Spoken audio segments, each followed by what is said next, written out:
Hey y'all, it's time for Rolling Dice and Taking Names. In this episode, the guys review Lord of the Rings: Fate of the Fellowship, Builders of Baldur's Gate, Wondrous Museum, and Leaders. Would you like more games? Too bad. Fall is around the corner, and it's time for some lawn care talk. Hello and welcome to Rolling Dice and Taking Names. This is episode 361, Goodbye Stranger. My name is Marty. And I'm Tony.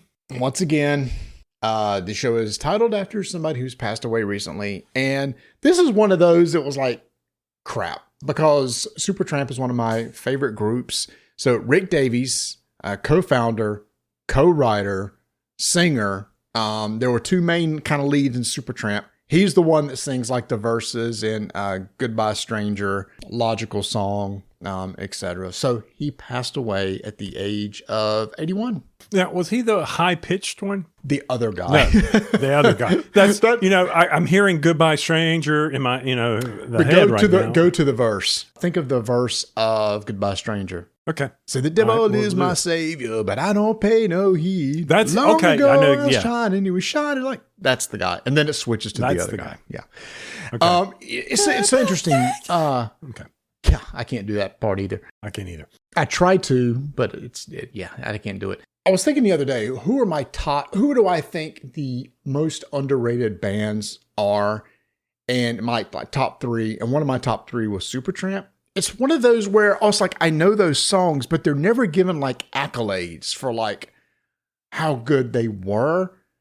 And I think I've said this on the show before. Still to this day, one of my favorite all-time albums is Breakfast in America. That's an album from first song to last song. I think is just an absolute masterpiece. Released March of 1979. Because I remember when this album came up, it's funny how your brain puts the little synapses together and memories come out. And I remember it's like Hotel California, where my cousins, who were really into it, one of my cousins is 5 years older than me, he was saying, man, you've got to hear this album, telling my sister who's 5 years older than me. And there was like, it's Supertramp. And they're like, who's Supertramp? He says, you got to hear this. And I remember that iconic album cover of the waitress over New York with the two towers. And it's just like, okay. And it's one of my favorite of all time. It's the one that I know Supertramp by, Breakfast in America. So I don't know if that made any sense, but I just remember how big it was in 1979. It took everybody by storm. It's still one of the top selling albums of all time. I mean, it was way, way up there. It's still up there on the charts as one of the better selling albums. One of my favorite songs that's on there is like never played on the radio. It's the very last song on the album, Child of Vision, which has this really long, really good instrumental at the end. The saxophone and keys. It's like almost probably 33% of the song is this instrumental at the very end of the album, and it's just so good. Child of Vision. If you never listened to it, go check that out. That's one thing. It never shows up on my Amazon playlist, my Prime list, or my Pandora list, or Lord knows I got rid of Sirius XM, but it never showed up there. So, like you said, it just doesn't get played. Yeah. I got to give it thumbs up. Got to make them thumbs go up so that it'll show up, I guess. I have that actually on vinyl, so I will put that on every so often, and I listen to that. My son-in-law has it on vinyl too. Nice. So does he have a good system to play on? No, but it's sitting next to his whiskey cabinet, so it looks all professional and stuff. And then my daughter's Hogwarts Lego hat, but that's another anyway. Whatever. Oh, speaking of that, we're into coffee creamer here.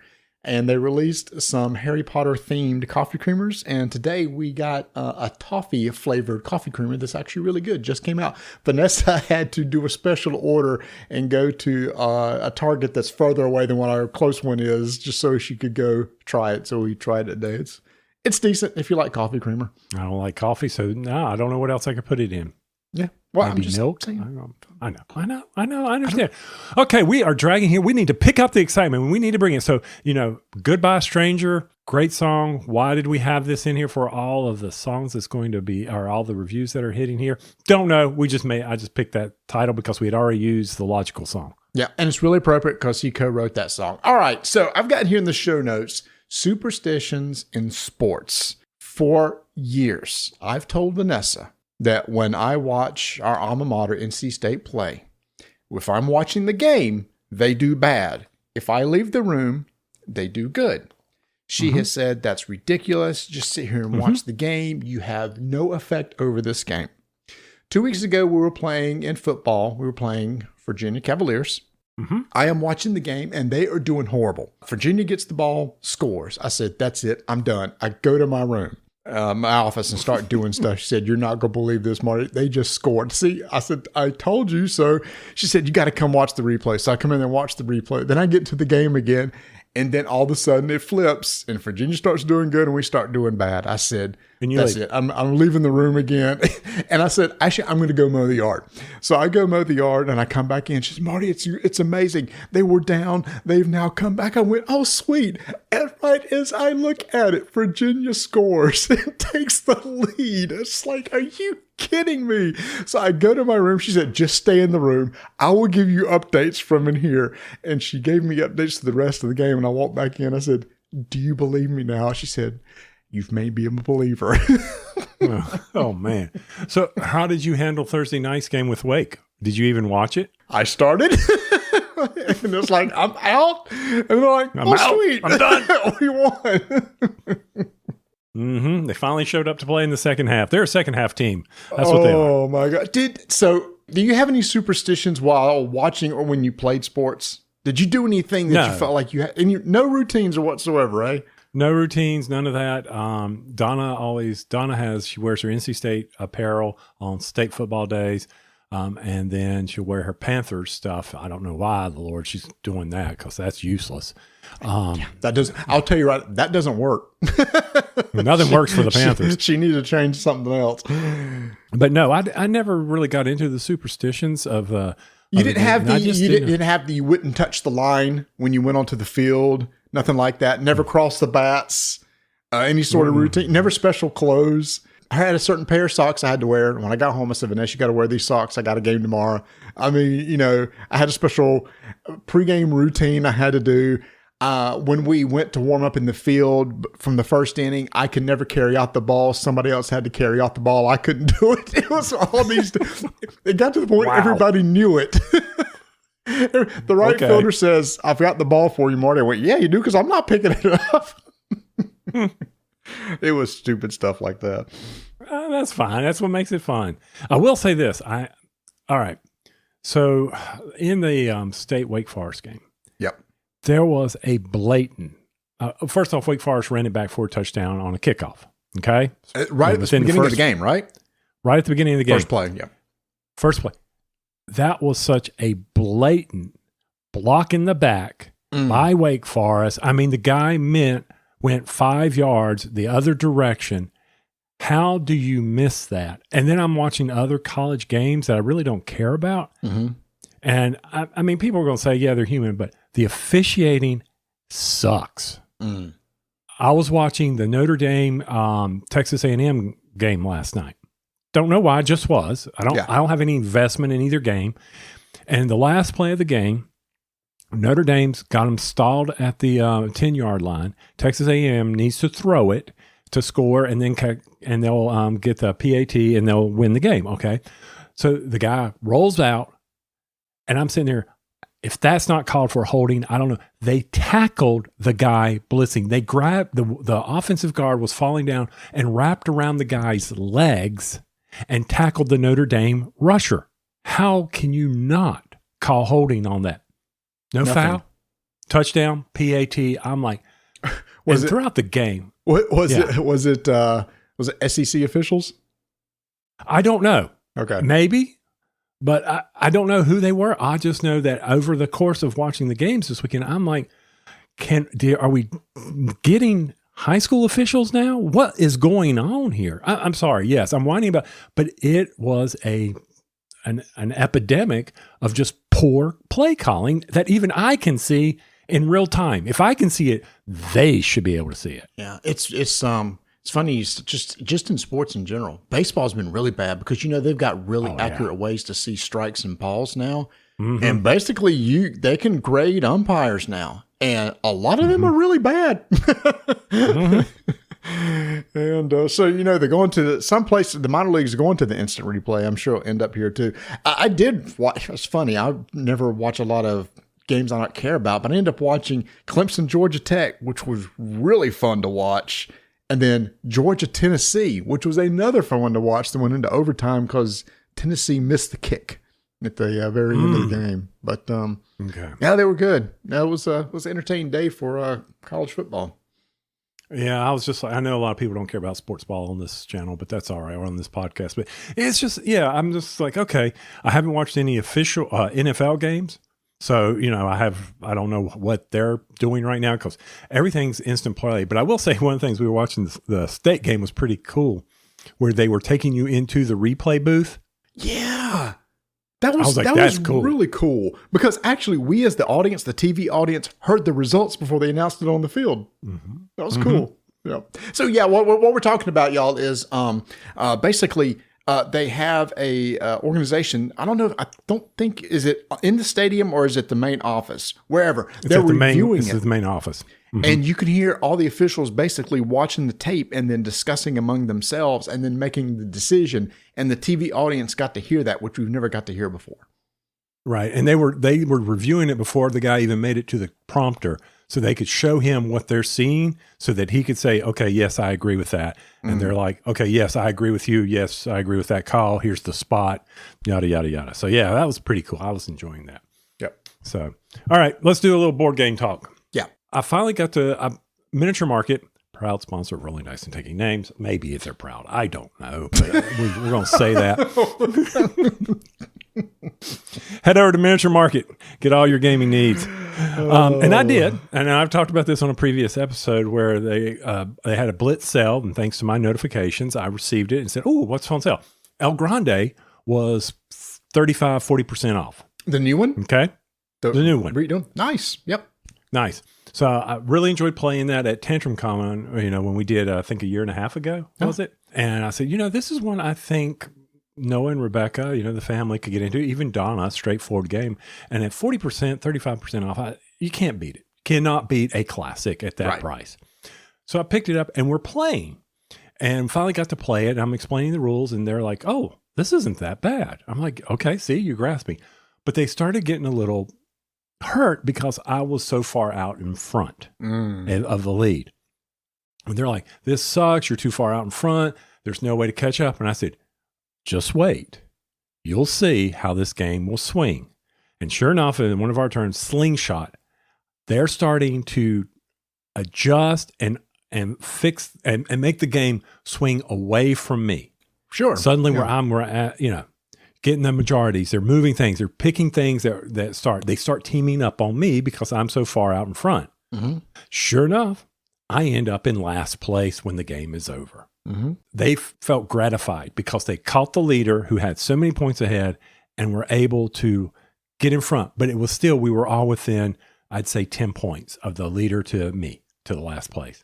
That's how tight the end of that game was. That's such a good classic game. That's one of those that will stay on my shelf.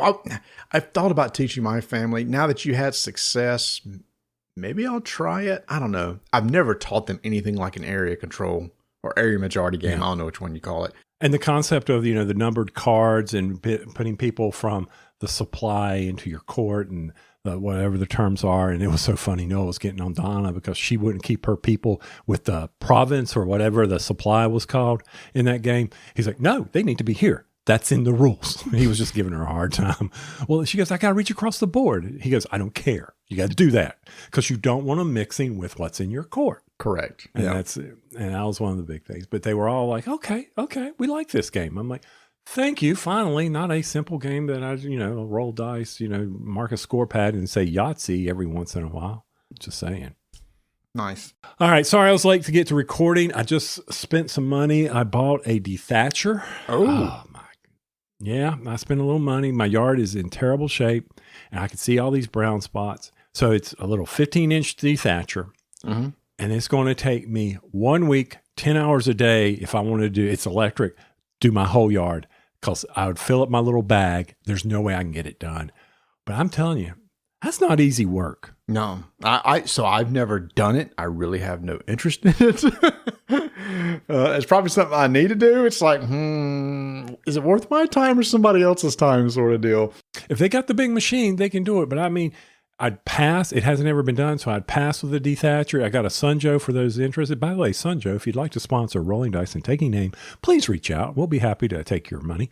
But I would, I'd pass one time, and I'd have to empty the little basket. Put the basket on, do it again, empty the basket because it hasn't been done. So I got probably a fifth of the yard done before I needed to get online with you. And I was out there for 2 hours.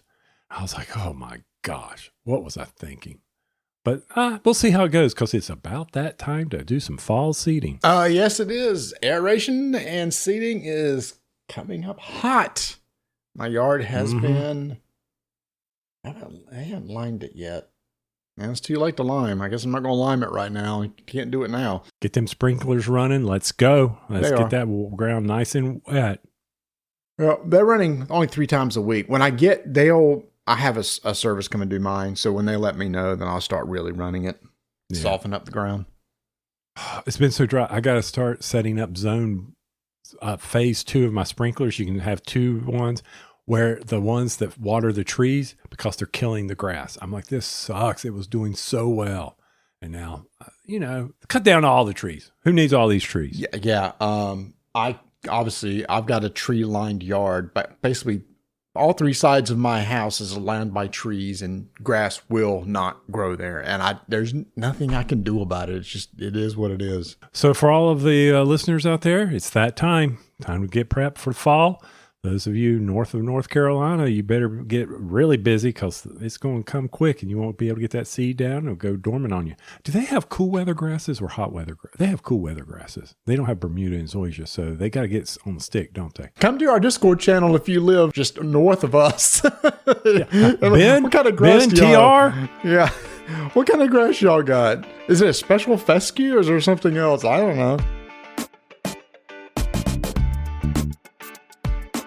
Newly designed website over at GameToppersLLC.com makes it very easy to navigate. Look around, see what's going on. You can see all their products, Game Toppers, premium mats, neoprene mats for wargaming, accessories for your game topper, storage solutions for your play mats. So it's not just the topper itself. There's a lot of other very useful products that you can get out there. They've kind of revamped their store to where you can go and get what you want. And I would always point towards those great mats. If you don't want to invest in a table, those mats are fantastic for playing on your existing table. And if you get a bunch of mats, they have storage solutions for rolling up those mats and putting them in a place to be able to store them and pull out whichever one you need. Because if you have a unique theme map for what you're going to play, you can have a place to store it and pull it out anytime you need. And one other thing that's really underlooked. Underlooked or overlooked? Overlooked or underappreciated. Thank you. Okay. I smashed it up. There you go. Typical Tony. Terrain packs. That's right. All right. You don't want a big mat. Fine. But you need some terrain for your miniature games. But you don't want to haul around all these standees things, all these big constructions. Yeah, they look nice and all that. But you know what? If you're traveling on a plane, going to a convention, it's kind of hard to deal with. Take a look at some of these terrain packs. I mean, he's got a battleground. He's got desert, grasslands. Some of the other ones, an old road. I mean, this would just add to your D&D night. Don't just think of it from miniatures. D&D, building a dungeon, paved road, rivers. All this stuff can come together. And of course, the galactic system. So if you're out there doing these various space battles, be sure to check that out. That's over at GameToppersLLC.com. You and I, Tony, have played Pandemic probably since year 1. I think I remember playing Pandemic right as soon as it came out. And since then, there have been a lot of iterations of the game, including first there were expansions and modules and stuff for the base Pandemic. And then Matt Leacock, along with some other people and stuff, started like branching off and doing different things with different themes. I know I had a Fall of Rome game. There was a World of Warcraft. There was a Clone Wars. What other thing? We had the Legacy versions, obviously. So there's been a lot of Pandemic. And just recently, Z-Man Games came out with a new version, The Lord of the Rings, Fate of the Fellowship, again from Matt Leacock, which is a Lord of the Rings themed game using the pandemic system. I've gotten to play this game multiple times. I will say I'm a huge Lord of the Rings fan. I'm a huge pandemic system fan. So let's see how we think this worked for us as it compares to other versions of Pandemic, as you are a big Pandemic gamer yourself. Oh, yeah. We played when we lived in the old hood. We played at least monthly. Pandemic had all the expansions, but we always went back to the base. And even though we played monthly, I always had to re-explain the various types of capabilities or special powers. So for me, I was like, okay, so we're going into this. So Leacock, and how did he change this up? I know what to expect in Pandemic. I know about outbreaks. I know how I'm going to save the world. I know the various tactics that we need to do working together. So how did he change all this up to make it not Pandemic, but keep it with the Pandemic feel? And well, the first thing is he put the Lord of the Rings map in there. Okay, so it's not the world anymore. It's the Lord of the Rings map. That was pretty cool. But all in all, the base player actions, meaning what you do on your turn, are pretty much the same. In the old game, you got 4 actions. Here, your characters, you get 4 actions with one character and 1 action with another, and they can swap back and forth. Draw 2 cards, and then you move forward to the event phase. Or what was that third phase that they have coming up? It's drawing the shadow cards, just that. The shadow. That third phase. Yeah, you kind of went over it real quick, but it was kind of important. Everybody plays as with 2 characters. In base Pandemic, you only play with 1. Here, you do get to pick 2, and there is a plethora of characters. There are a lot of characters in this game, and they all do something special. So there is this idea that you could try to, there's different ways to play it. You could do a draft where I'm going to draft this one, or you strategically work together. Let's pair these 2 up because they work well together, etc. So I think that's part of the depth and the replayability of the game, is experimenting with different character combinations with all the players. Yeah. And that's to me, if you continue to play that, is how can we mix and match these various combinations to help us achieve victory in this game? Because I'm going to tell you, the way it was working in that first game that I played, yeah, that didn't work too well. We need to retheme the fellowship here. Somebody didn't pull their weight. Yeah, and even though you have only 4 actions for one and 1 for the other, they aren't exactly the same actions in the base Pandemic. One of the same is travel, it's just moving from one location to another. But they throw in things like being able to attack, because there are orcs and enemies on the board that you're going to have to do some dice rolls to resolve to see if you can beat them off. There is a way to capture stronghold locations to make sure they don't spawn from there again. You can muster. Now, I think this is really, really different, Tony, because mustering is you can bring in some, I guess they're like NPCs that come in off the board, dwarves, elves, men, etc., onto the board to help you when you move, to take them with you. They're little character meeples, and when you move as a character, you can take them with you. So when you go into battle, the more of those you have, the more dice that you can roll during the attack to try to beat the orcs back. So there is a lot of difference in the actions that you can actually take on your turn. Oh, I forgot one other. There's also the trading. Both of them had the trading. Basic Pandemic had trading of cards. This one does too, except the card that you trade, y'all must be in the same region as the card that's being traded. We'll come back to that. Yes, we will. All right. So from the base Pandemic, this whole mustering thing of creating armies of guys to be able to fight, to go beat down the orcs, that is completely different. When I was playing it, I'm like, okay, how does this relate back? Because in the old one, I could remove disease cubes. Right. I could say, okay, I need to remove these as an action so I don't have an outbreak. So what good is this mustering? How does this fighting fit into that theme to me? That's what I kept going back to. And it pretty much is one of those things of, instead of it outbreaking and spreading, these guys are coming to ransack and take over your various havens. And when that happens, Middle Earth loses hope. Your outbreak track. Mm-hmm. Right. That's the tie back into the original pandemic. Hope. We got hope here, people. Or we don't. If we don't have any hope, game over. Yeah, that's mainly the way that you're going to lose this game, is by losing all hope. And like you said, it's analogous to that outbreak track as we talked about. One interesting things about this is the enemy spawns onto the board, they actually will start to move. So they're not sitting in one place. Mm-hmm. Here, they will take paths depending on when you draw those shadow cards. It may say, okay, we're going to start at this location on the board. Any enemy along this path to this destination, they're going to move one space towards that destination. And when they move, if they encounter any of us, the good guys, they will immediately attack us. An attack happens, or basically. And that Tony does add randomness, which the base game does not have. In this one, we are rolling dice to resolve those combat actions. You can roll up to 3 dice.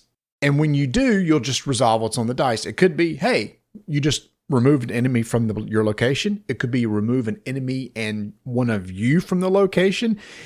There's these nice Nazgul models, and we'll talk about Nazgul and how they'll work, but they're flying all over the board. If they're in the same space, there's a side of the die that will also remove. So that's another element of RNG that's in this game that, on my final thoughts on this game, actually will have a negative aspect to it, because there's just more RNG in this game than there is in the base game. RNG? Help me. Random number generator. Oh, jeez. Okay. I'm thinking of the Excel function, R&D. No, RNG. Randomness. There's an extra element of randomness in this game, and that's with the dice roll. Now, we'll say, production-wise, which we'll also talk about too, I was going to hit this. You roll the dice in this really nice Baldur tower that you build out of this really nice cardboard. And so it's a really cool looking tower. And it actually will fit inside the box. You don't really have to disassemble it. You just take the base off, and the tower itself works as a divider for the different compartments within the base box. So that part's pretty cool. So with the dice, you did get a cool dice tower with it. Yeah. So like you said, I mean, the shadow cards are similar to the pandemic cards. You would turn over pandemic, you would spawn a disease in the location indicated on the card. All right. Pretty cool. Things like that are straightforward. So you pandemic players, oh yeah, I can understand this. Now, also in that deck, just like in the original, you have the epidemic cards, which you have the shadow cards here that come up, and just like in pandemic, they will begin to spawn actions that you go through like you did in pandemic, and then you will shuffle everything back on top of the deck. And that deck is seeded just like you did in pandemic. When those cards come up, you are going to increase another thing called the threat track. Mm-hmm. What's the threat track? It's the same thing in pandemic, which tells you how many cards you're supposed to draw during the shadow phase. So once again, straightforward. It is. And in this game, instead of the epidemic cards, they're called the Skies Darken. And like you said, Tony, you actually just walk through the different elements on that card. And you kind of go for it. But the big thing is that discard pile now gets put back on top. Now, in the base pandemic game, that means I know London is in the discard pile. Mm-hmm. We know London's going to pop back up again pretty soon. We need to go deal with it. Another part of RNG that's in this game is when you flip over that shadow card, there's a top half and bottom half to the card. And you look at whatever the top of the draw deck is, and it'll have a banner, a red banner at the top or at the bottom, which will indicate on the card that you just flipped whether you activate the top part of the card or the bottom part of the card. One of those will be doing the marching order. It'll say, okay, well, like I discussed earlier, everything from this location to this location, move one space and resolve any attacks. Or the other part is you're going to spawn new enemies, and there may be some other subtext down at the bottom that will say, and it typically has to do with moving the Nazgul. Move Nazgul closer to where Frodo is, or move the eye, Or that's another thing. The Eye of Sauron is always looking all over the board, and wherever the eye is typically where the Nazgul are going to go. And that eye is going to move looking for Frodo, and these cards will say move directly to Frodo. However, Tony, one thing I like about the game is there could be some strategy, because anytime a battle occurs on the board, you take the eye from wherever it is to the region where the battle just occurred, which is good because that means Nazgul will be now drawn there to that location. So you could strategically say, I'm going to initiate a battle on my turn to draw the eye away from Frodo so that Frodo can easily move. Because, Tony, if Nazgul are in the area, when Nazgul move, he must perform a search roll. A search is going to be happening to see if the Nazgul happen to see Frodo when he moves on the map. Traveling was a breeze in pandemic. You could easily, just move a space here and there. You could teleport. I called it teleport. You could take a flight, discard a card and fly to that city. Or if you wanted to, you could discard the card in the city you were in and then go to any city that you want to. You would think that, Lord of the Rings, since they don't have airplanes, they don't have teleportation capabilities. They had eagles. They did, but you had to call on them. And you could only call on them through the moth system. And we don't have the moth system, so there was no jumping around. No, I mean, that's still, I don't know how J.R.R. Tolkien thought of this moth thing could get fast enough to save Gandalf, spoiler alert, that he could talk to that moth and get to the eagles. I still don't know how that worked. But anyway, that moth could really fly. Mm-hmm. Anyway, so traveling in this game is not that easy. Nope. Sometimes, we can just walk along the path. It's a nice, adventure. We could, travel from here to there or whatever, as long as you're not Frodo. Poor Frodo. He's destined for doom. But other times you must discard cards in your hand, which think of it like the city cards in Pandemic. The region cards to be able to traverse, or tokens, that you can also gather tokens to be able to pass. You may have to discard a green Gondor card so that you can move across the mountains or move into Gondor. And you have to take that into account as you're moving. So the cards that, we would draw during our normal phase, in old Pandemic, it was to cure diseases or to be able to travel. Same concept here, but it's a lot more difficult. Yeah, each card has a token or a symbol in the upper left-hand corner, which could be like a ring, swords. They all do different things. For example, a ring card, you could discard it to re-roll a die. Cards with swords on them can be used to try to capture locations or free one of your locations. You can discard a card with a green icon with like the cloak of invisibility is kind of what it was. If you have one of those, then Frodo can move without a search. And then there's a fellowship icon, which has to be discarded in order to even muster. One of the other actions you can do, now is a good time to mention it, is you can just discard one of those cards and take a token, because you do have a hand limit in this game. So if you got a ton of cards in your hand, you have to draw 2, you might as well at least get those tokens, because you can save those tokens from turn to turn. But Tony, unfortunately, those tokens can't be traded. And some of those are super valuable, including the ring, because in every game, there are going to be 4 objectives. One of those 4 objectives is Frodo must get to Mordor and dump 5 rings. It's okay. It's 1 ring. But part of it is he must have 5 ring tokens, combinations of tokens and cards that he can use to try to destroy the ring. You're always trying to get rings to Frodo, and tokens cannot be traded. So that must also be taken in consideration. So they do try to make it very thematic. I do appreciate that you're going to have different starting locations for the different characters. But as the game is played, it's typically going to end up everybody's moving towards Mordor to help Frodo fight his way into Mordor to get to Mount Doom. Mm-hmm. Now, I really appreciate that. And those other 3, like I said, there's 4 objectives. 3 of them you're going to randomly draw typically, and you have to complete those. It could be, there's a ton of different objectives, which I appreciate. Some of them may be capture a location, clear stuff out of a zone, collect so many of this to get this. And when you do it, it typically gives you hope in return. We had one that we did that gave us additional elven characters at Rivendell that we could then muster and use them and stuff. So each of these are going to be different, but that final objective will always be destroy the One Ring. One of the key things about this game that people need to understand is when Frodo moves, and Frodo's going to have to move, if Frodo moves and there are Nazgul in his area where he gets to, those Nazguls are searching for him, and you're going to have to roll a search act. Even if Frodo is being carried by somebody on their back, because the characters can move one another along. Yep. And that's the only way the troops can move, by the way, is if they carry the troops with them. But if Frodo moves and there's a Nazgul there, then Frodo is going to roll one die for each Nazgul in Frodo's region and each shadow troop at Frodo's location. Oh, okay, so you're rolling these dice. Okay, fine. So the results can be nothing happens. Oh, but we're weary and we're going to lose one hope. Oh, we've been exposed. Lose one hope, but we're going to ignore if Frodo happens to be in a haven, or recall one of the Nazguls are getting called home. These are the results. And weary and exposed reduce your hope.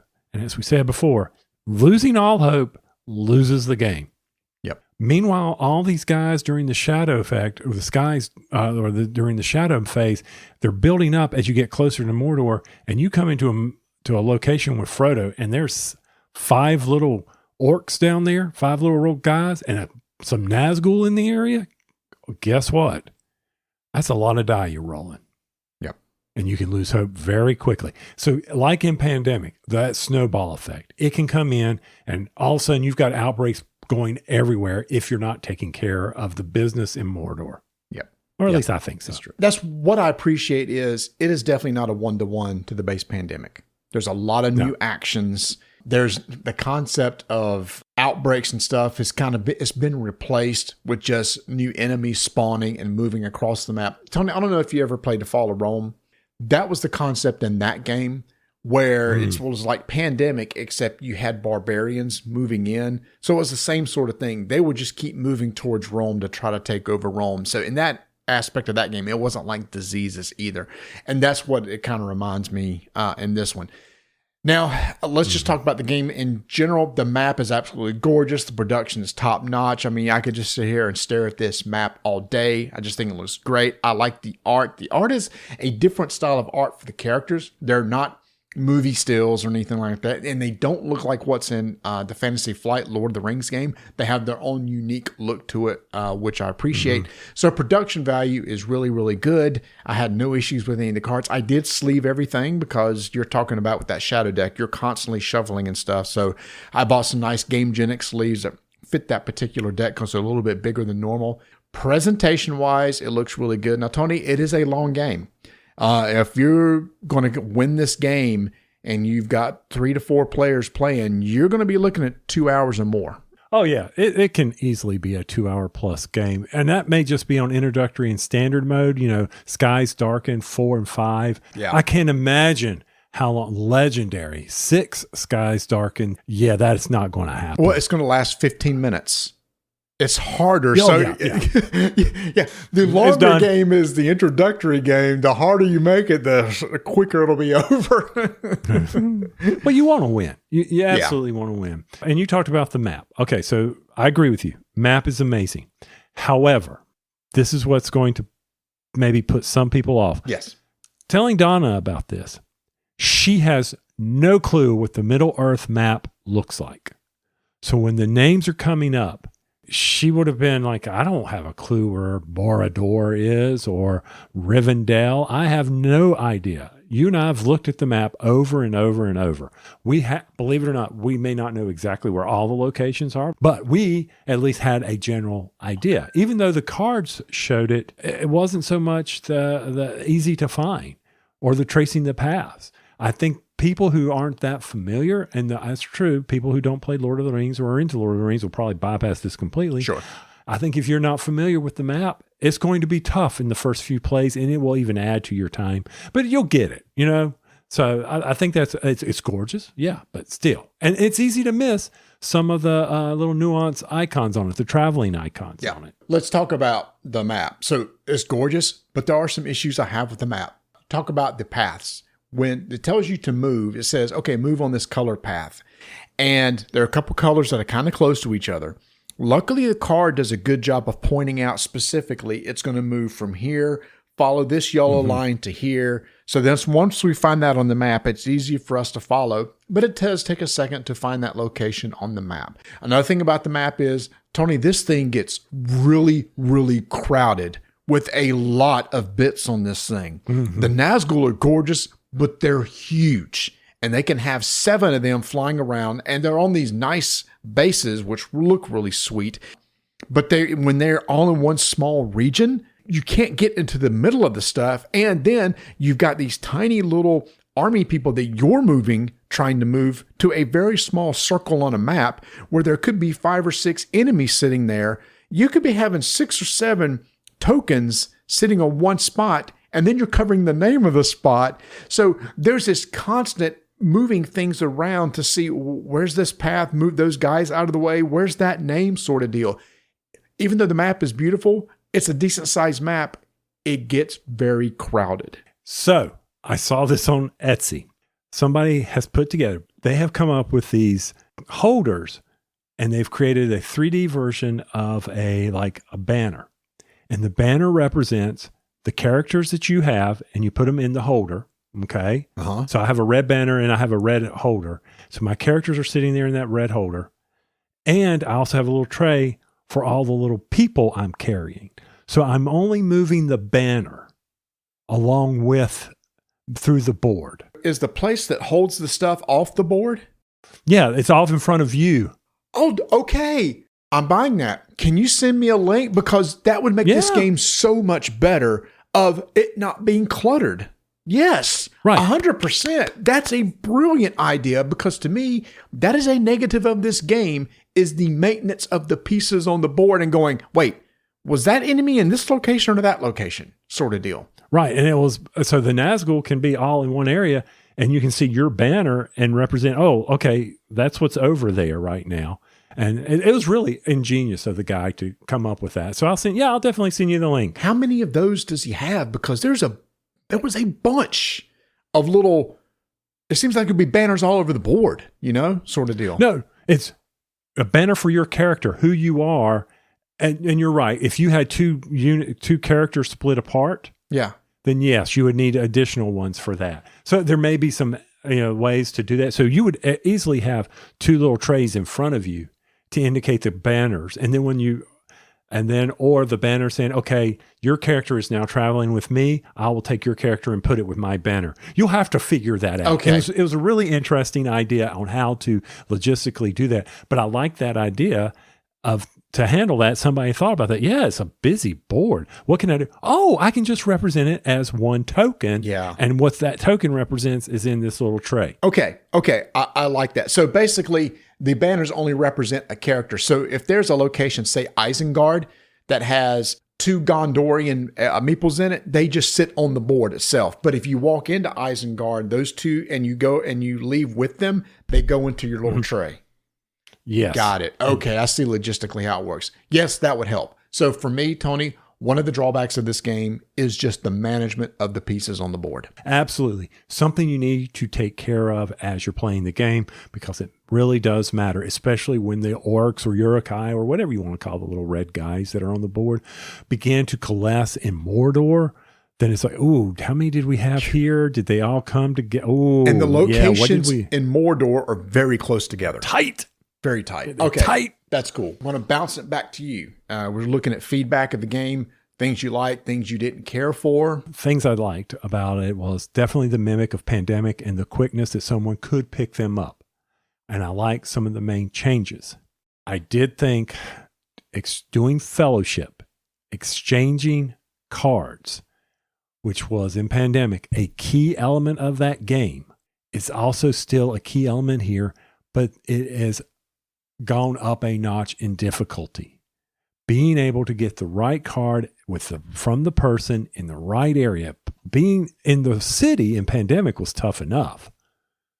But can you imagine, as you're playing this for us pandemic players, now you've got to be in not only the right city together, okay, but now that card has to match South America. Because in the other one, it was just, I could trade you any card as long as we were in the city together. Now, I'm in South America at Lima, so now I need to give you a South America card in South America at a South America location. Same thing here. I'm in Gondor. I've got to give you a Gondor card, and you got to be at Gondor with me. Tough. It was tough. I may house rule from now on, Tony, that we go with the rule that's in the base pandemic. And here's why. Because we've run into situations in the past 2 games.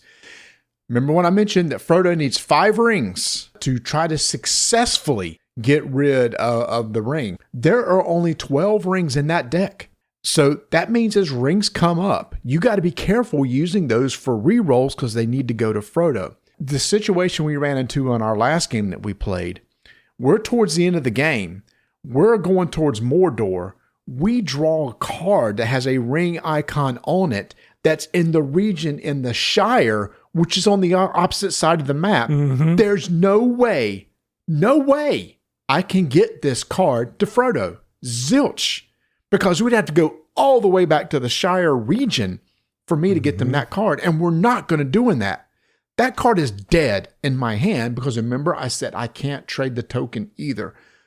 I'm wondering if try it once with the house rule of if you're in the same area, you can trade whatever card you want. Yes, that would make it easier, but you can ramp it up by putting more of the skies darken into the deck to deal with, to ramp up the difficulty to overcome that.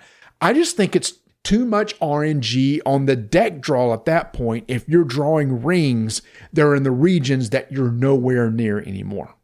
Right. I agree.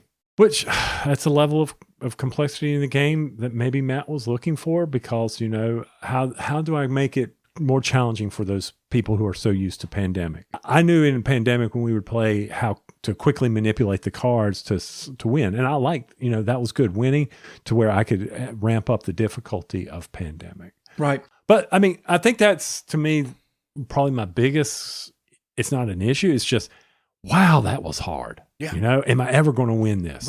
Right. And if you're shooting for a 50% win rate, I don't see a 50% win rate because, okay, let's look at the additional random elements. Dice rolling did not exist in the base game. The shadow cards that you flip over have the top and bottom. You have no idea which one you're going to have to resolve. So you can't plan for that anymore. You just know it's one of the two. Mm-hmm. And then finally is the cards that you draw to be able to trade back and forth.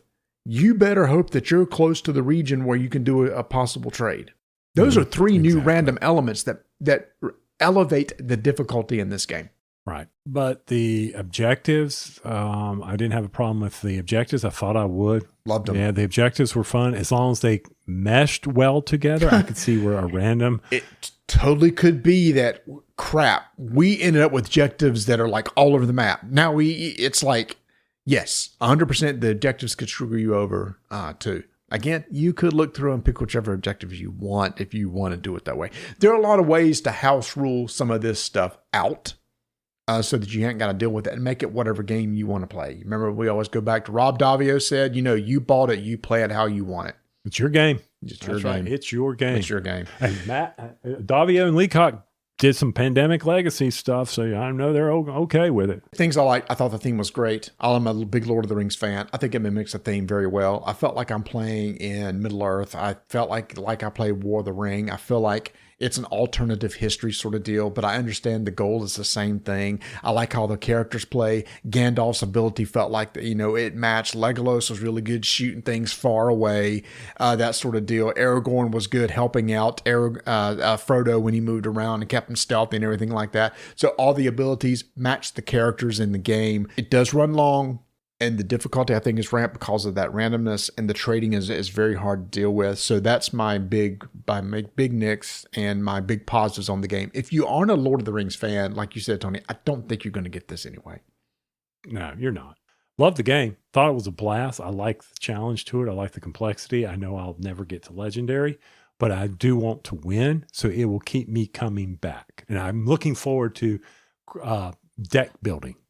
Which pairs do I want to put together? How can we make this work better? How can we beat these? I'm going to house rule this. I know the object. Oh yeah, that's right. You can. If you know the objectives, this is who we're going to put out there together instead of randomness. So yeah, all that's good stuff. Yeah, you do know the objectives before you pick your characters. So that's good to know. So then you can synergize your characters based on the objectives that you're going for.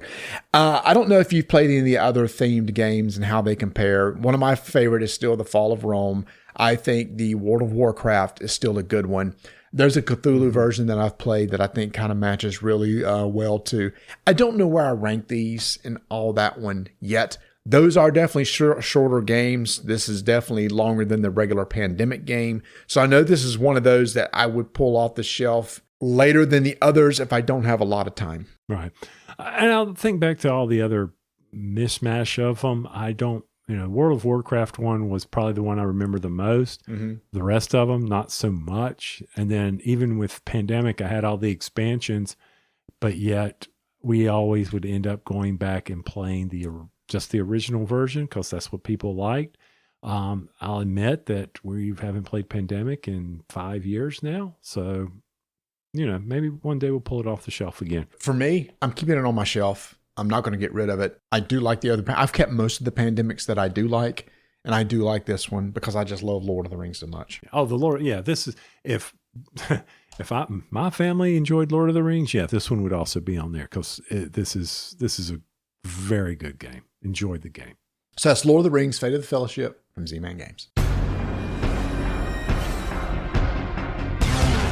5-minute initiative begins in 3, 2, 1. As I continue to get more interested in games from Asian designers, we got one from a publisher, Broadway Toys, who sent us a game called Wondrous Museum from Zhong.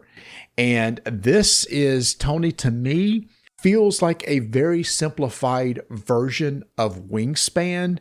Meaning, you remember in Wingspan when you put your cards out and you activate them and they're going to activate from left to right, you try to synergize them well so that when this card activates, you can use it for this card, etc.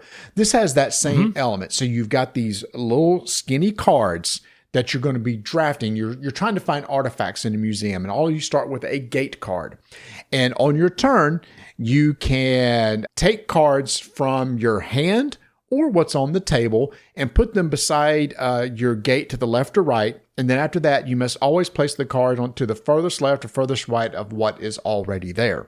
Each of you are going to be given 5 runes that you have different colors, because on your turn, you could also activate a rune. You could take it, turn it over, and then starting on the leftmost card in your line, any card that has that same color rune icon on it, you can activate that card, which will be ways to generate tokens to put on the card that you can use to spend as gold to buy stuff.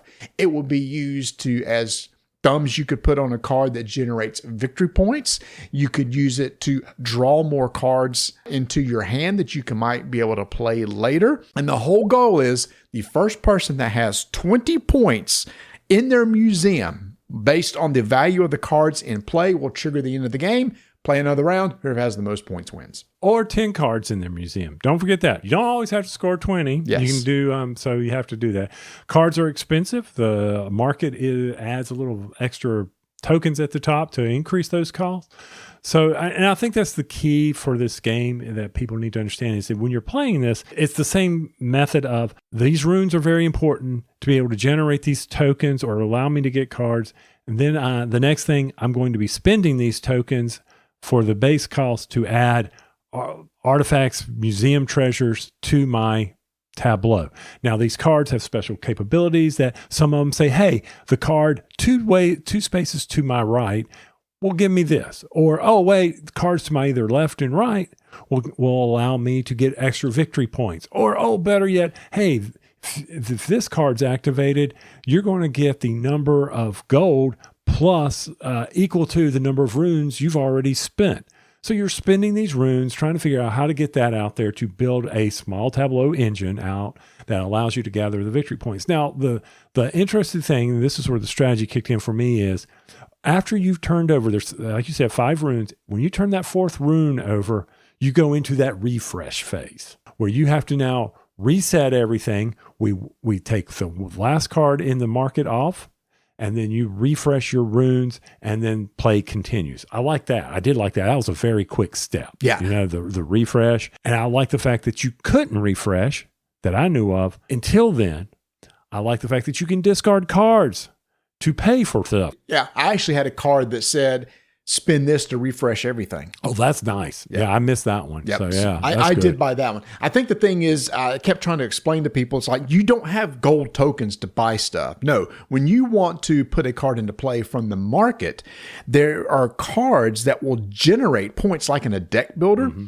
And you have these thumb icons that you put on these cards, and maybe like the gate. The main gate is every thumb icon on this card or token on this card generates 2 that you can spend in the market. So then you spend a number of these thumb tokens off your collective cards to generate whatever amount of resource you need or money that you need to buy the card from the market and put it into play. So it's a constant activating runes, drawing cards, putting thumbs on cards, but eventually you do start working towards that victory point generating engine where it might be for every thumb on here is worth 2 points, or for every thumb that's to the left and right of this card, you get points. I had some that would say, oh, when you activate, you can take a thumb that's from up to 2 cards away and pull it to this card. So there's ways to even move those thumb tokens between the cards as you play. And Tony, I will say, this game moved quick. Getting up to 10 cards in play or 20 points is like a 15-minute game, 20-minute game. It seemed. We were flying through these games. Yeah. And the other thing about this game is the museum artifacts. There's these, I think I won't call them base, but you can mix, you have these other sets that provided different ones, like more player interaction or maybe more of a solo play. We've played it, a couple of, we did it with the interaction. Not a lot of interaction, so maybe there's more interaction over there, but there was some that when you do this, you go over there and you can remove somebody's thumb or take their thumb or whatever. I did like that series when you put that in for the deck for us to play. I like that interaction instead of just sitting there looking at cards. Solitaire. Yeah. The solitaire aspect of it. Now, go ahead, and I'm sure you got some other things, but for me, the big negative, I'm old. The icons are tiny. Mm-hmm. I had the readers out. Yeah. That's just the thing. Yep. So get ready. If they are some tiny freaking cards, and the iconography, you got to get used to that. Still, don't let that deter you. Mm-mm. I'm just telling you, hey, it's small print. It is. It is very small, and the cards are long and oblong. They're hard to shuffle. You're not going to riffle shuffle these. You have to kind of pile shuffle. Things that I do like you said, you have different sets of cards that you can mix in to make the gameplay different. It does play up to 5 players. It's a quick playing game. I think it's pretty easy to teach. So for me, this is a small box game. If I want that engine building wingspan feel, I like this one just because of the length and setup and time of play. Yeah, I agree with you there. So it was a fun game. Like the first time I played it, it fell flat with me. Second time we played it, I was like, okay, I'm digging this. So I'm looking forward to more. Do you think this is something that your little group could grasp? Could they ever play some Wingspan? No. Oh, they couldn't do Wingspan either. They've tried Wingspan. That game takes way too long. So this game, yeah. That's what I like about this one. It kind of gives you that feel of I have to activate in this direction, and how you lay your cards out in your tableau is very important. Right. The thumbs would blow their mind. That's true. That's true. So that is Wondrous Museum from Broadway Toys Limited. 5-minute initiative is complete.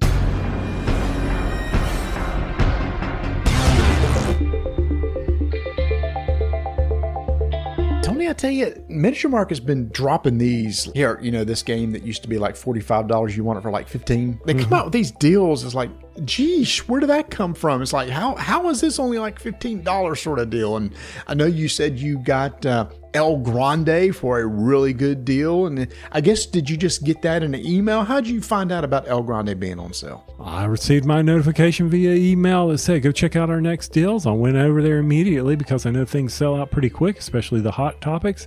And I was able to grab it. So I definitely signed up for notifications. But some of the other things, if something is sold out, some of the hot games that we've played here and talked about on Rolling Dice, you can definitely turn on that bell and they will send you notifications that, hey, it's back in stock, and you can head over there. Sign up for those daily notifications. You can also just follow them on social media, where they'll also post their stuff there too. They still got their YouTube channel, which is becoming very active with them playing a lot of the newer games that have been coming out. So to find out more, you can go click on our affiliate link on our website, rolldicetakenames.com, or you could just head over to miniaturemarket.com. When we get pitched a game to cover on the show, there are several things that I'm looking for that would draw me into the game. One is theme. This game that we're going to talk about right here, called Builders of Baldur's Gate, had something that drew me into it. Oh, Dungeons & Dragons universe. I know that. I know this Baldur's Gate place. Okay. I've played a few video games and games based in that. Okay. Theme. Pretty cool. Next thing is the type of game that it is. City building. I like city building games. I like the idea of having a big map and putting my buildings into play that have special abilities, and other people are putting their buildings into play, and you're having to fight over locations, and whoever can place their buildings the best will do well. All right, that's two things that I really like.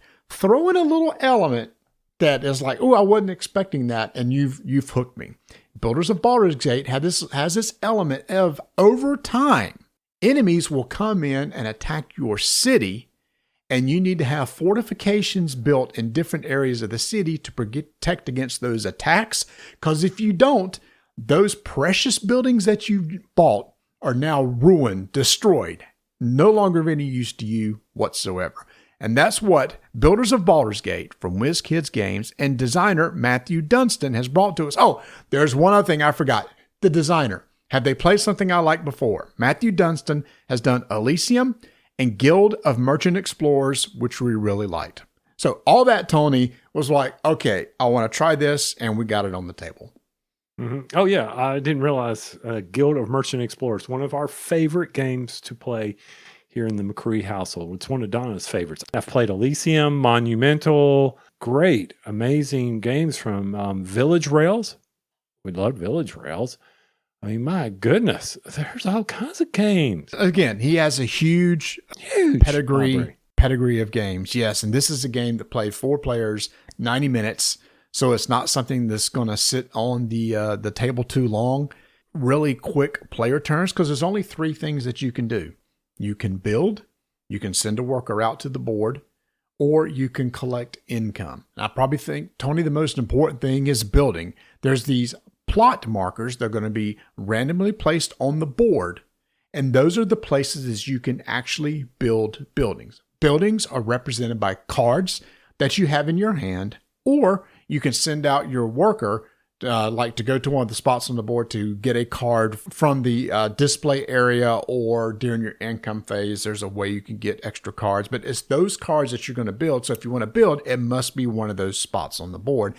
And that's where, Tony, it's important to decide, well, of all these spots I want to go to, which one I want to go to, because there's actually a little bit of strategy in it, in that, one, at the very end of the game, for all your connected buildings, it's going to give you points, or building in all different colored areas or zones of the city will also give you points. And you might be sitting there thinking, okay, so I'm going to start my longest road here in this area to connect. And if a plot doesn't come out in that area for a while, then am I going to be able to get them connected? Or it does come out and suddenly it's 2 turns away from you. Will you ever be able to get to build there? Maybe someone else isn't. Now, the other thing that you can do is you can collect income, which is pretty darn straightforward. Those buildings are going to generate you some income. They're going to generate you some coin. They're going to give you some favor. They're going to give you some supplies. Okay, I like the fact that we had very limited things to have to keep track of. Big plus for me, too. If you didn't mention it, I was going to. Yep. There's only 3 things, right?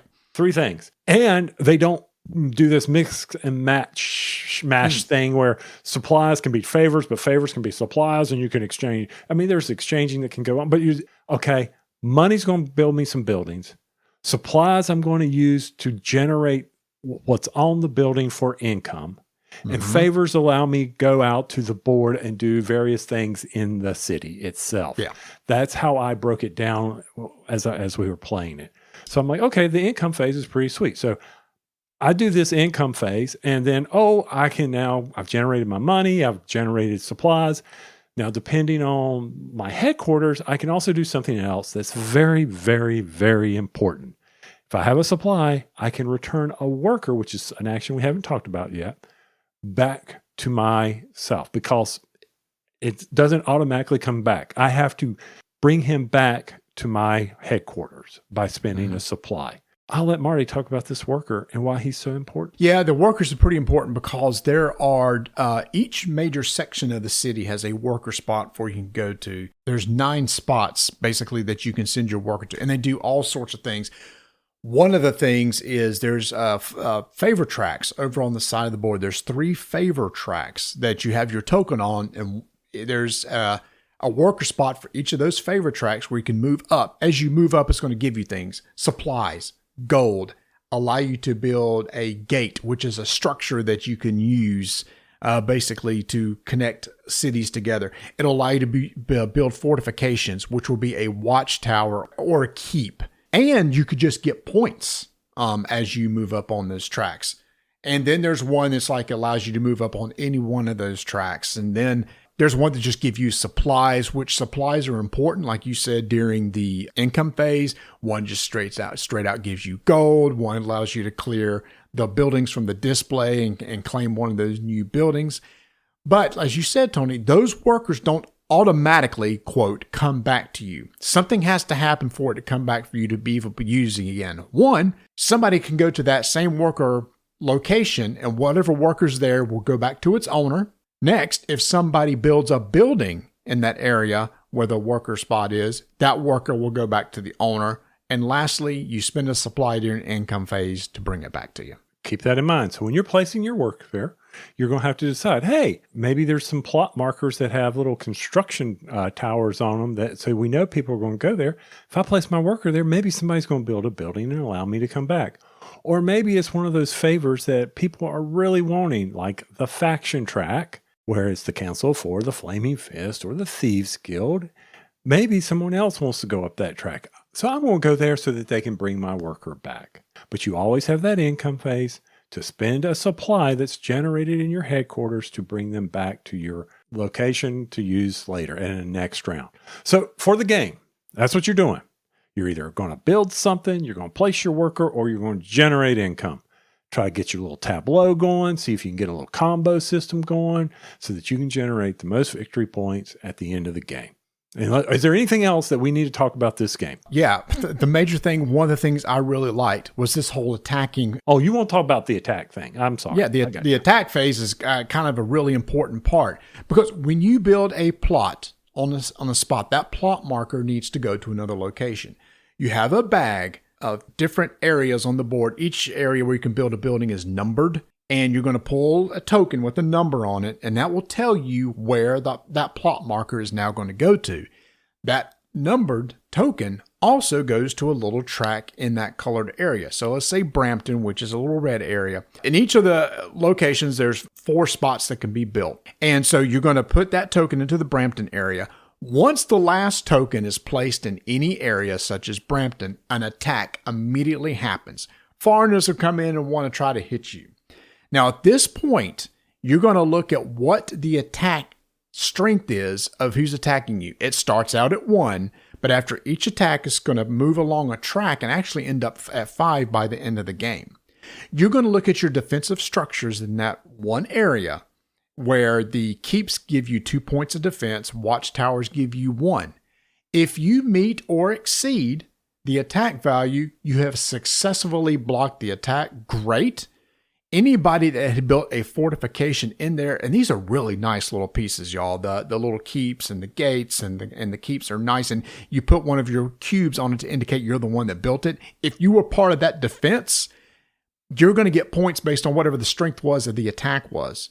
Whoever that contributed the most to the defense will actually get those points again. But most importantly, nobody's homes are destroyed. Nobody's buildings are destroyed. If by chance the defense is less than the attack, bad things will now happen. If you did not contribute to the defense at all, none of the fortifications in that area have your cube on it, but you have buildings in there, you immediately lose those buildings, which means the building stays on the board, but you take your little cube out of the little nice little recess that's in that building token and bring it back to your player area. And now nobody owns it, and you can no longer count that in-game scoring for connected areas and things like that. It's just boom, gone.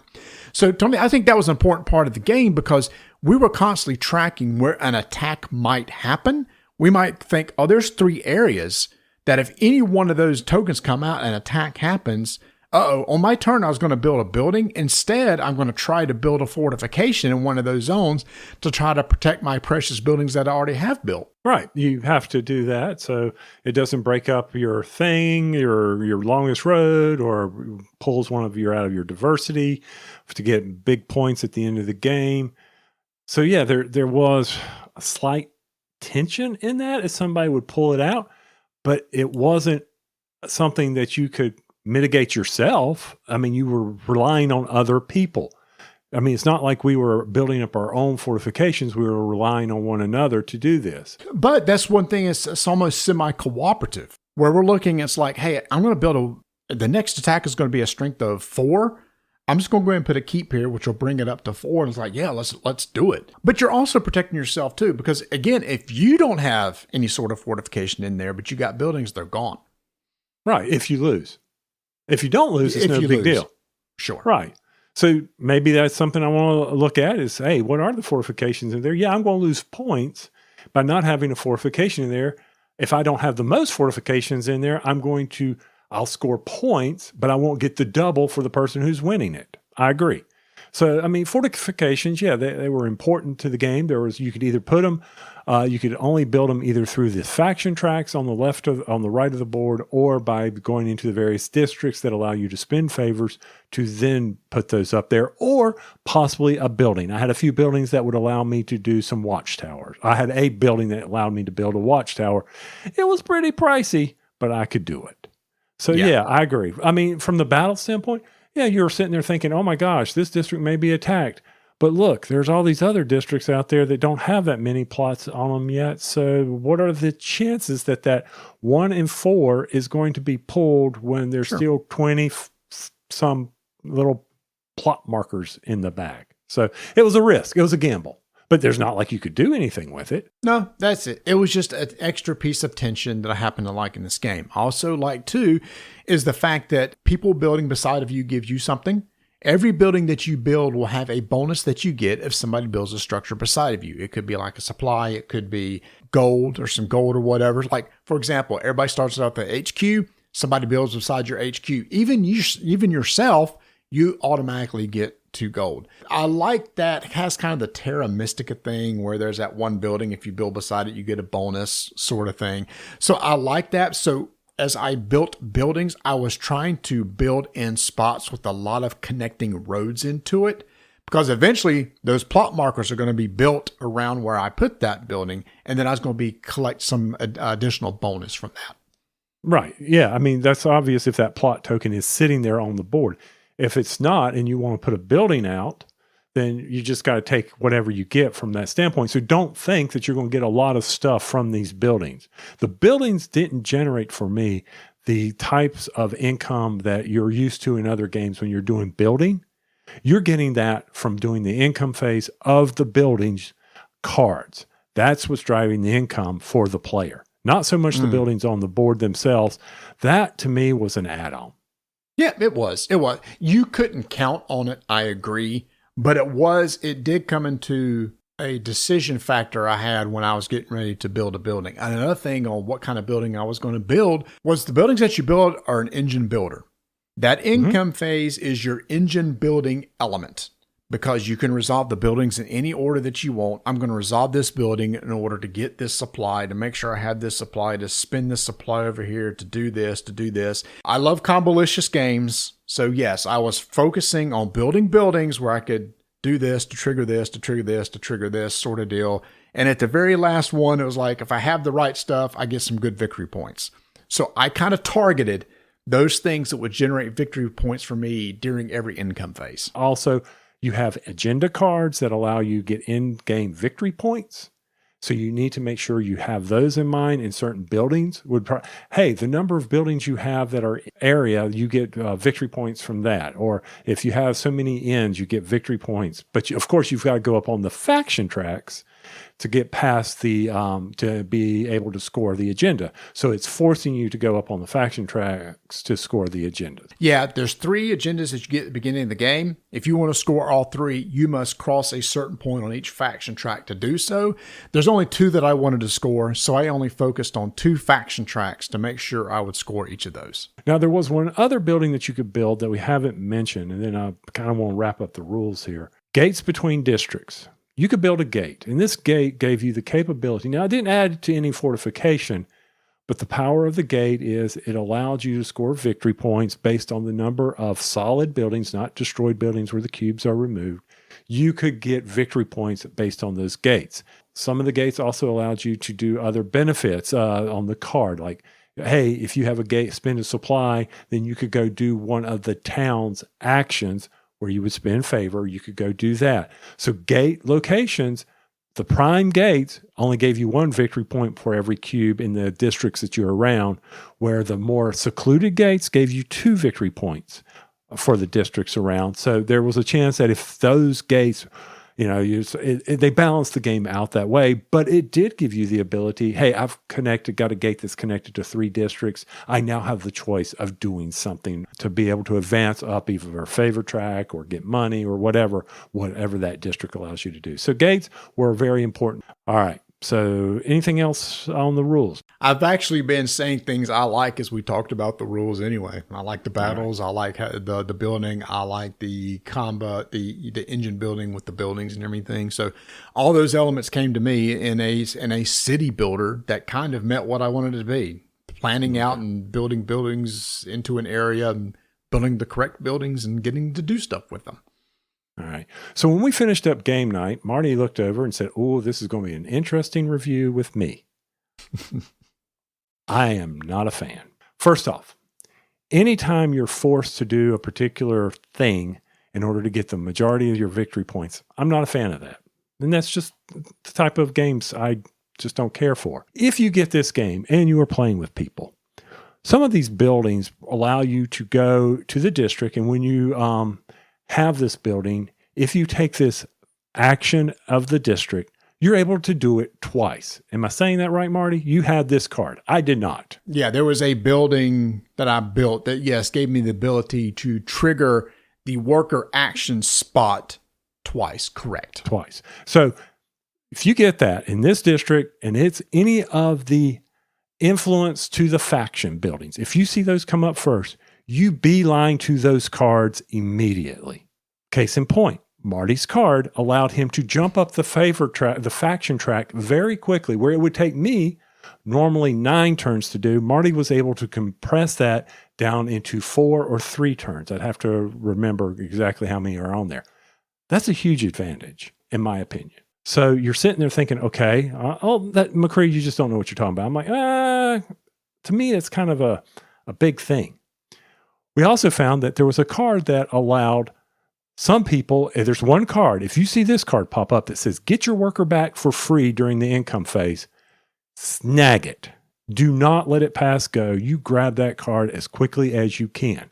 And how would you do that? Well, first off, in this game, on your HQ, you get 6 money and 1 supply. During the income phase. Yep. You may spend that supply, which then allows you to recover your worker or pick a card from the display. Normally, the building cards that you get are blind draws. You don't have that option. There's other actions on the board that allow you to do it. But during your income phase, if you spend that supply, you may then go grab that card. So if someone takes out from that supply and it pops up and you're the next person, I don't care if you want to do the income, don't want to do the income phase or not. You do that income phase because you're now able to use the supply from your headquarters for something else. That felt kind of wonky to me. I'm generating a supply so I can take the action at the bottom. I just seemed kind of, I don't have to do it. I can use the supply for something else as I build out my buildings. Okay. But why is that even a thing? I guess that's another thing that threw me off. Yeah. So there is a third thing you can do on the HQ. You can also get one favor. So one supply could be for a card, worker, or a favor, which we typically did not do. It was either. Yeah. So let's talk about the one card that allowed you to turn your worker for free. I was actually dealt that at the beginning of the game. Everybody's dealt cards at the beginning of the game. In addition, I had one of my objective cards was to go all the way to the top of one of the faction tracks. So I immediately looked, well, how am I going to do that? Oh, well, let's see. If I send a worker over here, I can move up one for free, one spot on the faction track for free, or spend a favor and move up two. Okay, so that's how I do that. But I need to find a way to get my worker back. Oh, look, there's a lot of plot markers over here. If I put my worker in this spot over here, which actually allows me to move up a faction, one of the factions I wanted to, as soon as a building is built, I'm going to get my worker back. So I've got this building that allows me to turn it for free. There's another thing that it allowed me to do. When built, if your worker's on the board, immediately move it to an other worker area zone and get to take that one. Guys, I must admit, right off the top of the bat, my first 3 turns were planned.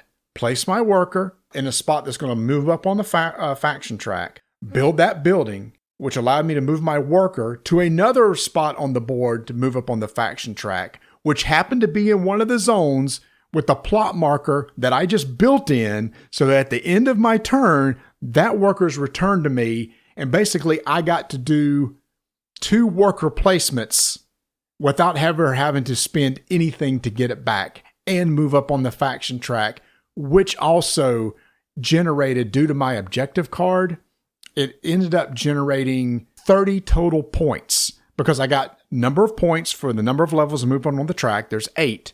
And then as you move up on the track, there's one that gives you 2 points. There's another that gives you 10. Another gives you 10 for a total of 30. And all I had to do was move up that track. I will say I got lucky getting that one card that allowed me during the income phase just to pull it back for free. Yes. Yeah. And that's the game, but it's one card. One card for somebody early in the game. So let's verify. You actually went through the deck and found no other cards that allow you, building cards allow you to return the worker for free. No. So on my hand, I'm sitting there with buildings of the cost. Now, some of these are very cheap, 5 gold. Okay. You start with 6. All right. I'm looking at my hands and I've got 5 gold, 8 gold, 10 gold. I'm like, well, crap. All right, so it's going to take me 2 income phases to build the 8 and the 10. Oh, look, the 10 puts me in an area that really isn't that helpful for me right now. Oh, because there's no plot marker. Okay, that's useless to me. So we'll just throw that one out for right now. And then I'm like, okay, what do I do here? My agendas. You may score double points in your smallest connected group. Your second smallest group. So not your largest, but your smallest. Okay. Second smallest. I'm like, well, what good's that going to do me until late game? And I'm looking at all the plots and I'm like, I'm going to have to put this out later and see how the game goes. But that's going to defer me from getting the huge victory points and getting in every district. Oh, okay. Yeah. I see that. Whereas mine was pretty straightforward. Just get to the top of that track. And I could do that on my own without worrying about, like you're having to worry about when the plot markers come out and to make sure you get the plot that in the spot that you need it. Right. And then I got one of the buildings, one of the districts allows you to gain 4 money for free. And then I think you spend favor to get some additional. Anyway, I got that card near the end. That card in itself, if it had been at the beginning, oh yeah, I would have put that on the board immediately because of the fact that, yeah, getting that additional money to build those buildings would have been great. But in game, that didn't have anything. I got into the mode of, I've got to stop Marty from running away on these faction tracks, I'm just going to go income build, income build, income build, because I wanted to pull the plots out as quickly as possible to see what happens so that I could stop this faction running that was going on. Okay. Yes, it was a perfect storm, but sometimes when you have those sour tastes, it's like, do I really want to do this again? You know? And I do. I really think that the building aspect of this game wasn't, you know, I don't know. It just didn't feel solid to me. Okay. So, and then I'm on the other end of the extreme. Mm-hmm. I would say that one card, maybe you pull it out and don't use it in the game. That way, everybody is going to have to pay typically on your income to get your worker back. But I did say during the game, I was focusing on trying to put my worker where there were plot markers, hoping that somebody would build there so I can get it back. Mm-hmm.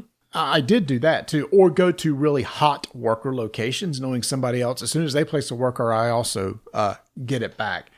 But no, I do see your point. I do see it was a perfect storm for me where a couple cards lined up at the very beginning of the game that gave me a straight path to a pretty substantial victory, right? And I could control the entire thing. You had objective cards where you were kind of at the mercy of when the plot tokens came out, and it wasn't that way for me. I can't remember what the other objectives card was. I didn't score a ton on it. But then I also saw, well, crap, if I can get to the top of another faction track, that's another 20 points. So literally my game was get to the top of at least 2 tracks, which netted me, because of my objective card, 50 points, which was over a third of my total points. Right. So, and here's the thing. So as soon as this, I thought about this portion of it. All right. So you've gone into this faction thing and you've pole vaulted all the way up this one faction, right? The rest of us are going to have to, if we go there, we're going to just do one. And also if the plots are basically, because you've already said this, have been mostly filled out, you're not going to get that worker back from somebody building.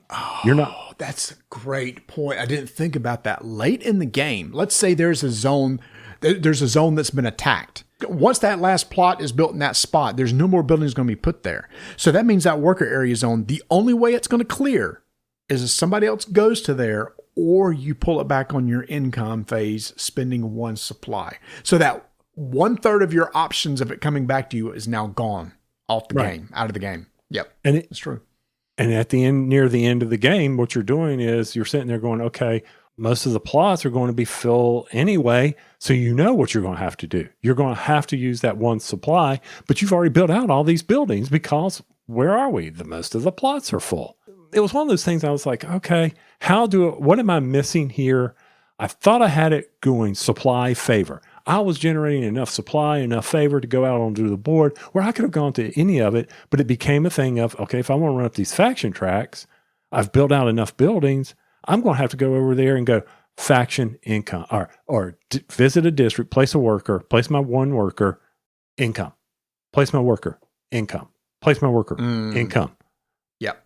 What's enjoyable about that? That's a very good point. There's sometimes when I see a game and it does the matrix for me, where I just see the numbers that it's like, I see how this is going to work. I totally get what's going to happen. For some reason, it did that for me in this game. Great. Yeah. You're good at these combo games. You're good at these combo games. Yeah. I enjoyed it. I still like the theme and everything like that, but your point's 100% valid. I'm not going to talk you out of your points because what happened, and you explained it perfectly exactly what happened. Now, may that happen again? Maybe not. Maybe we'd never see that 1 card again. And then it's a much bigger struggle. But I think we all agreed the struggle of getting your worker back was tough. You couldn't plan that one out very well, especially when there are spots. I need to get my worker in there and take this action, and my worker's just sitting on the board. So do I waste an income phase? And the worst thing, Tony, is if I have no supply, an income phase is wasted. Because most of the buildings require a supply to be spent to get the benefit of that building. And now it's like, I did it one time. I took an income phase, and basically it was just to pull my worker back because I had no supplies to be able to spend to use on the other buildings. Right. And I like I said, I got to the point where I had a bunch of buildings that needed a bunch of supplies to let me do things. I'm like, maybe this will help me in the end. But, all in all, it's an easy game. It's a quick game to teach. Love the fact that it's minimal actions to it. Straightforward because of the resources. Once again, it's one of those things. Try it. You've heard two sides of the coin here, definitely. But I think there were just some things in there that just didn't G-ha with me, which is, G left, turn right, ha. G-ha is go straight with a, okay, never mind. Anyway, that's my thoughts. Oh, that was a long discussion, y'all, but that's where we are with Builders of Baldur's Gate. Hopefully you've heard enough to know whether you're, hey, I want to try this or what you think about it from WizKids Games. I liked it. Tony's like, I don't know, you're going to have to talk me into playing this some more, but there it is. You guys decide for yourself. Builders of Baldur's Gate from WizKids Game. Head over to shopportalgames.com. Essen is on its way, but you know what made it to America? Neuroshima Hex Battle. Steel Police versus Beast.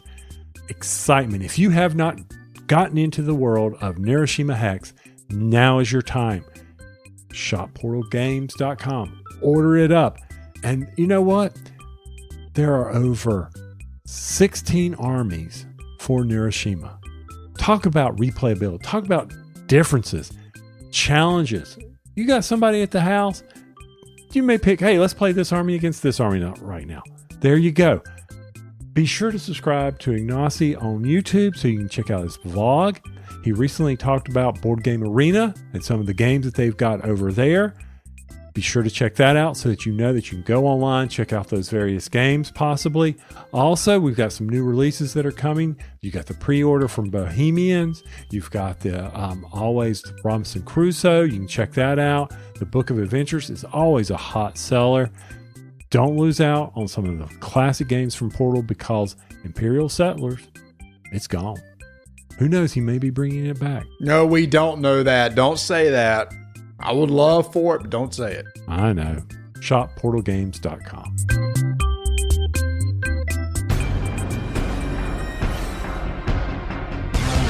Five-minute initiative begins in 3, 2, 1. Two-player abstract games. Love them.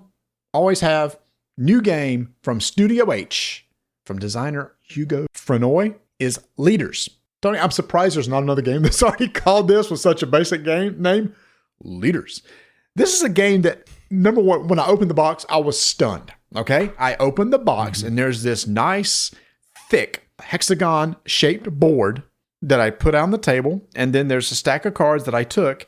And I know that there's going to be these little standees that's going to represent leaders. So I take the cardboard insert off the top and there's nothing underneath it. It's like just cardboard.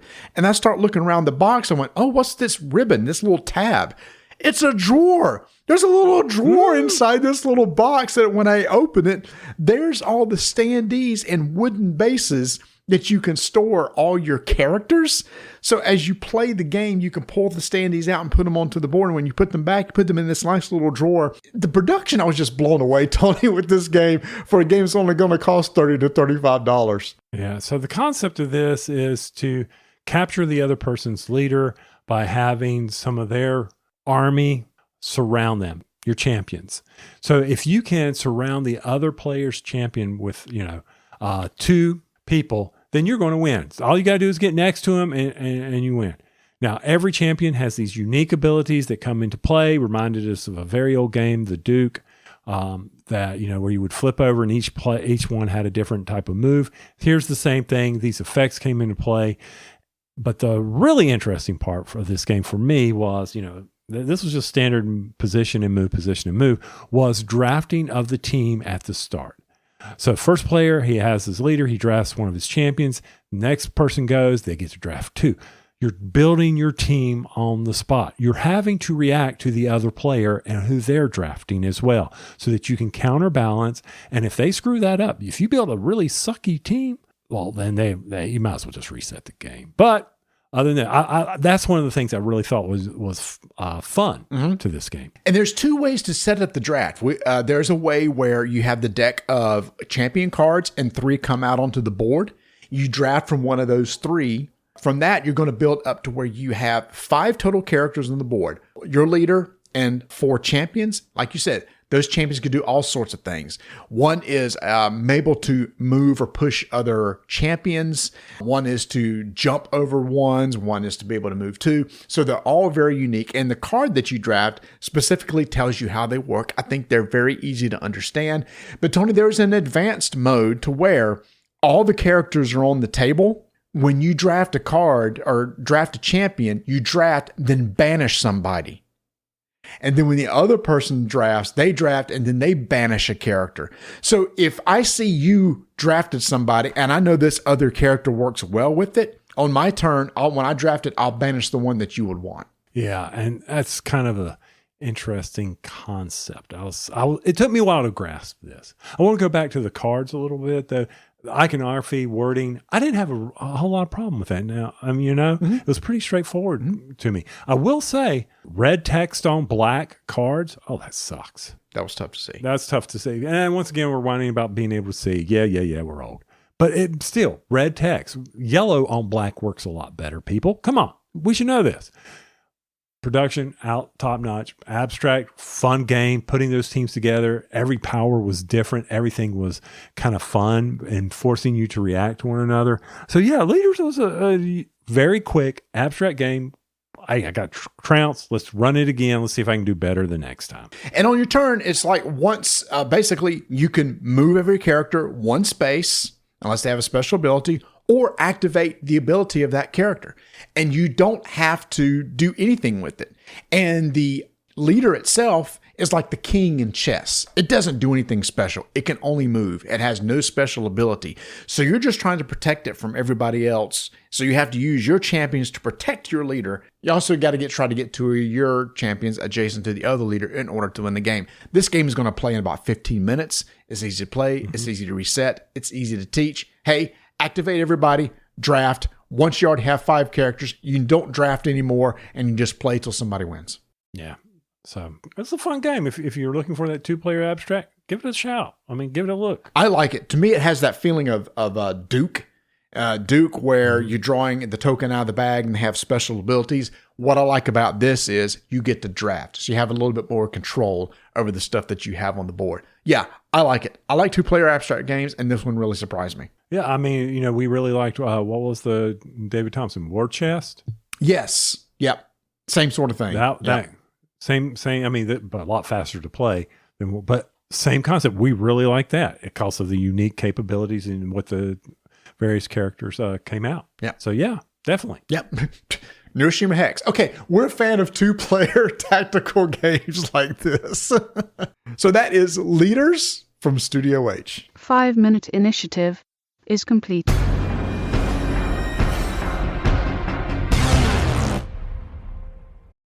Hi there, I'm Hugh from Poderation.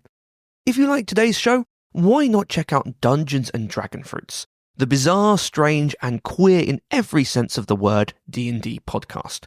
Join 5 friends as they laugh, learn, and adventure their way through the weird, wonderful world of Widdershins, where dragons hatch from trees and have adventures of all forms in every shape and size.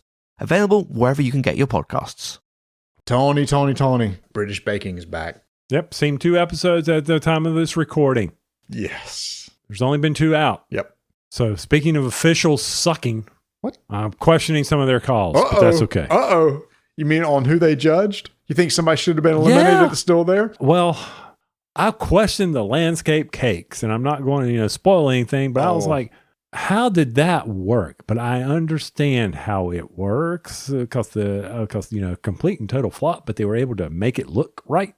I'm like, that's not a cake. But then again, I understand what they were doing. So yeah, that was, so far it's been a fun show. I can do without I don't get all the little quips and quotes, the British humor, but I just ignore it and I move on to watch the baking.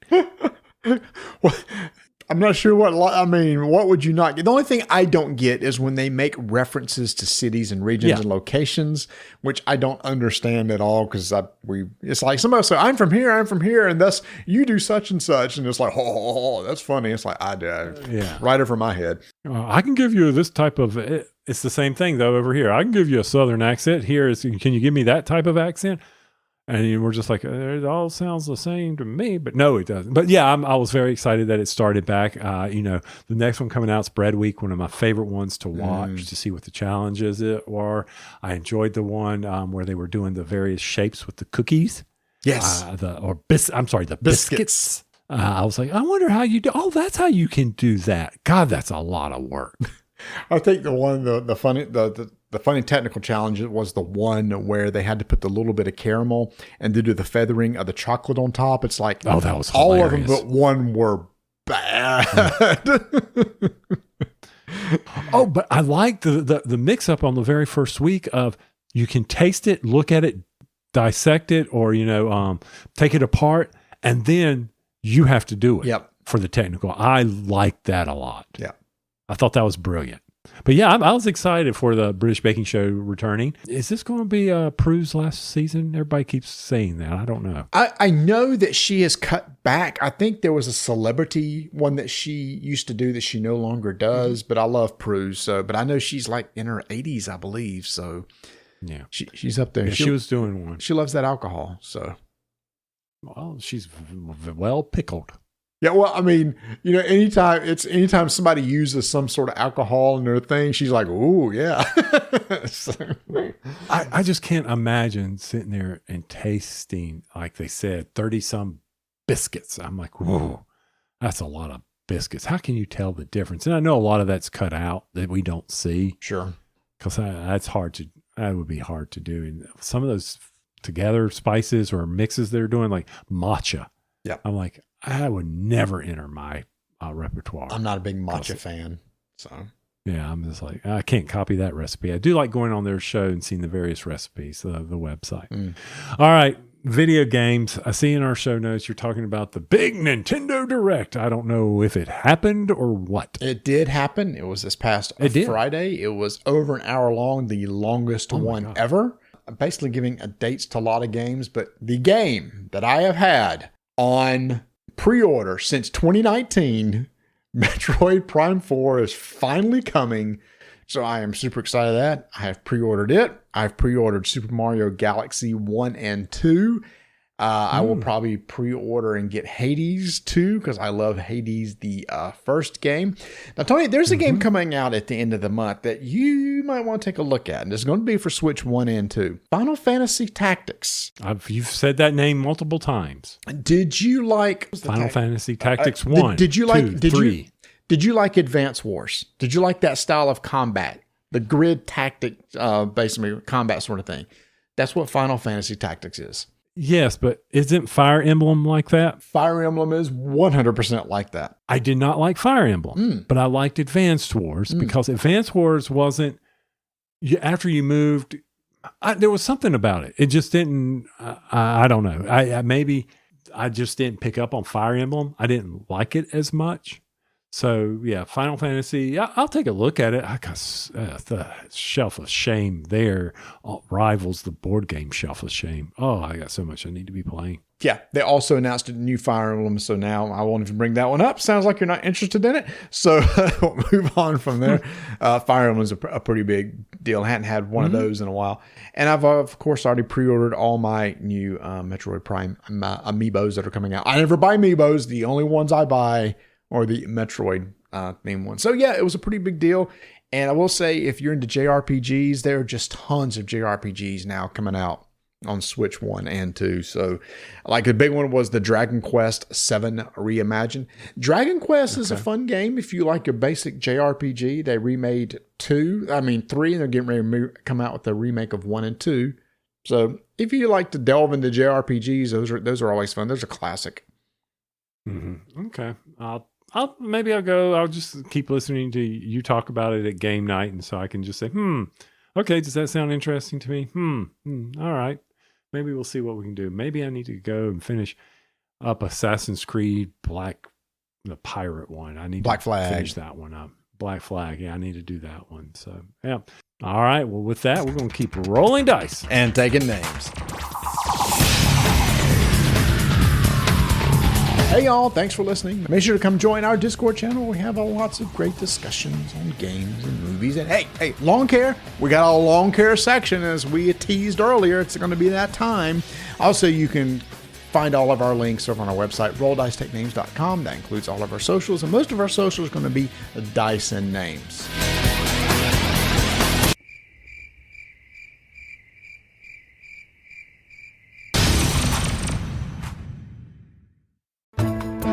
Hello, it's Ian from Respect the Crit, an inclusive tabletop RPG actual play podcast about exploring new worlds. Our camera pans down on the world of Ord Mantell. New characters. Carolus would like to make a counter offer. Chinese 2 Scoops Charizard. If that's your voice, I'm gonna be so excited. Yeah. And playing whatever we want to play. Sabak! What a great game. From Dungeons and Dragons. Can you roll another d20? 12. You, for the next 72 hours, are 12 years old. Oh no! To the post-apocalypse. He's a vault dweller, you could probably tell with the jumpsuit and everything like that. Hey, lads, you gotta tell me where your vault is? It's not gonna happen. We've got stories in all kinds of settings, including video games. This is gonna be a Sephiroth-free experience. Horror. Crawling out of the mirror, a nightmarish amalgamation of twisted limbs and jagged teeth, its visage a grotesque mockery of humanity. Oh my god! And a galaxy far, far away. This is fun, let's do it again! And then he'll punch it and we'll go into light speed. The dice tell a story, and we have a hell of a lot of fun rolling with it. No way. No! Are you joking me? Oh my god. This is so... Yes. Whatever the system, miss or a hit, you always gotta respect the crit. Join us bi-weekly, every other Wednesday for characters, campaigns, and new episodes, anywhere podcasts exist.